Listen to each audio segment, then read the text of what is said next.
តែមិនប្រណីខ្ញុំសងដំទីទុំពងរត់បងវាយព្រមស្មងនឹងក្តីស្នេហ៍ទឹកភ្នែកម្នាក់ឯងឬលោកនាងគ្មានយុទ្ធទេធរផ្ដល់បន្តទឹកភ្នែកចំបែងអោយខ្ញុំឈួនវងវាព្រោះតែស្នេហ៍អូនពិតជឿថាគេស្មោះជាងបងឬប្រឹងបញ្ឈឺឲ្យបងអាប់អស់អូនស្នេហ៍គេស្មោះពេញបេះដូងបងសែនឈឺចិត្តចង់ប្រាប់មួយម៉ាត់ឲ្យអូនបានដឹង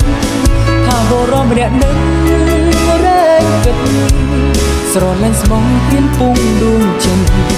បើគ្មានអូនពិនចឹងត្រូវស្លាប់អូនសៀង